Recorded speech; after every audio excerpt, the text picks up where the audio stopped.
ನಾನು 3 ತಿಂಗಳು ಮರಿ ತರೋದು 3 ತಿಂಗಳಿಗೆ ಸರ್ ಒಳ್ಳೆ ಸೈಜ್ ಬರ್ತಾವ 20-25 kg ಬರ್ತಾವ ಸರ್ ಮರಿಗಳು. ನನ್ನ ಮನೆ ಮುಂದೆ ಬಂದು ಮನೆ ಮುಂದೆಲಿದ್ದೆ ತಗೊಂಡ್ ಹೋಗ್ತಾರ ಸರ್. ಏನ್ ರೇಟಿಗೆ ಮಾರ್ತೀರಿ ಅಣ್ಣ? ಸರ್ ನಾನು 5,500-6 ಸಾವಿರಕ್ಕೆ ತಂದಿರ್ತೀನಿ ಸರ್. 12-13 ಸಾವಿರಕ್ಕೆ ಮಾರ್ತೀನಿ ಸರ್. Okay sir. ಸರ್ ನಮಸ್ಕಾರ ಸರ್. ನಾನು ಬಳ್ಳಾರಿ ಜಿಲ್ಲೆ ಗುಗರೇಟಿ ಜ್ಞಾನಮೂರ್ತಿ ಸರ್ ಹೆಸರು. ನಾನು ಈ ಜೀವಾಮೃತ ಹೈದ್ರಾಬಾದ್ ತರಿಸೀನಿ ಸರ್. ಇದು ತಂದಾಗ್ಲಿದ್ದ ಮರಿ ಬೇಸ್ ಗ್ರೋತ್ ಬಂದವ. ನಮ್ಮ ಮರಿ ಏನು ಇದು ಇಲ್ಲ. ಫಸ್ಟಿಗೆ ಎಲ್ಲ ಮಾರಾಕ ಇದಿತ್ತು ನನಗೆ ಮರಿಗಳು. ಮಾರ್ಕೆಟಿಗೆ ಹೋಗ್ಕೊಂಡು ಹೋದ್ರೆ ಹಿಂದಕ್ಕೆ ಹಾಕ್ಕೊಂಬರೋದು ಹಂಗೆ ಮಾಡ್ತಿದ್ದೀವಿ. ಗ್ರೋತ್ ಬರತ್ತಿದ್ದಿಲ್ಲ. ಹೈದ್ರಾಬಾದ್ಲಿ ತರ್ಸಾಗ್ಲಿದ್ದೆ ಇದು ಗ್ರೋತ್ ಬಂದೈತೆ ಮರಿ.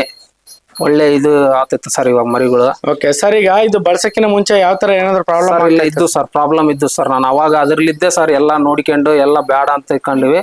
ಇದು ಜೀವಾಮೃತ ನಾವು ಯೂಟ್ಯೂಬ್ದಲ್ಲಿ ನೋಡಿ ತರಿಸಿವಿ ಸರ್. ಇದು ಅವಲ್ಲಿದ್ದ ನನ್ಗೆ ಒಳ್ಳೆ ಗ್ರೋತ್ ಬಂದೈತಿ. ಇವಾಗ ಮನೆ ಹತ್ರ ಬಂದು ತಗೊಂಡ್ ಹೋಗ್ತಾರ ಸರ್ ನನಗೆ ಮಟನ್ ಪ್ರೊಡಕ್ಟ್ಸ್ಗೆ. ಅಂದ್ರೆ ಗ್ರೋತ್ ಅಂದ್ರೆ ಹೆಂಗೆ ಸರ್? ಸೈಜ್ ಮರಿ ನಾನು 3 ತಿಂಗಳು ಮರಿ ತರೋದು 3 ತಿಂಗಳಿಗೆ ಸರ್ ಒಳ್ಳೆ ಸೈಜ್ ಬರ್ತಾವ 20-25 kg ಬರ್ತಾವ ಸರ್ ಮರಿಗಳು. ನನ್ನ ಮನೆ ಮುಂದೆ ಬಂದು ಮನೆ ಮುಂದೆಲಿದ್ದೆ ತಗೊಂಡ್ ಹೋಗ್ತಾರ ಸರ್. ಏನ್ ರೇಟಿಗೆ ಮಾರ್ತೀರಿ ಅಣ್ಣ? ಸರ್ ನಾನು 5,500-6 ಸಾವಿರಕ್ಕೆ ತಂದಿರ್ತೀನಿ ಸರ್. 12-13 ಸಾವಿರಕ್ಕೆ ಮಾರ್ತೀನಿ ಸರ್. ಡಾಕ್ಟರ್ ಜೀವಾಮೃತ ಬಳಸ್ತಾ ಇದ್ರಲ್ಲ? ಹೌದು ಸರ್. ಇದು ಬಳಸಕ್ ಶುರು ಆದ್ಮೇಲೆ ಏನಾದ್ರು ಬೇರೆ ಔಷಧಿ ಎಲ್ಲ ಬಳಸ್ತಾ ಇಲ್ಲ ಸರ್, ಏನು ಬಳಸಿಲ್ಲ ಸರ್.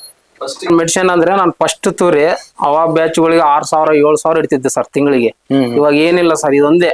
ಇದು ನಾನು ತಿಂಗಳಿಗೆ ಒಂದ್ ಡಬ್ಬೆ ತರ್ತೀನಿ ಸರ್ ಅಷ್ಟೇ. 1,500 ಕೊಟ್ಟು ತಿಂಗಳೆಲ್ಲ ಆತತೆ. ಮತ್ತೆ ಒಂದ್ ತಿಂಗಳಿಗೆ 3 ಡಬ್ಬೆ ಸರ್ ಅಷ್ಟೇ. ಓಕೆ ಸರ್, ಇದು ಎಷ್ಟು ml ಹಾಕ್ಬೇಕಂತ ಹೇಳಿ ಸರ್? ನಾನು ಸಣ್ಣ ಮರಿ ತಂದಾಗ ತಿಂಗಳು ಒಳಗಡೆ ನಾನು ತಂದಾಗ ತಿಂಗಳು 5 ml ಹಾಕ್ತೀನಿ. ಹಂಗೆ ಡೈಲಿ ತಿಂಗಳಾದಂಗ 7 ml, ಆಮೇಲೆ 10 ml ಸರ್.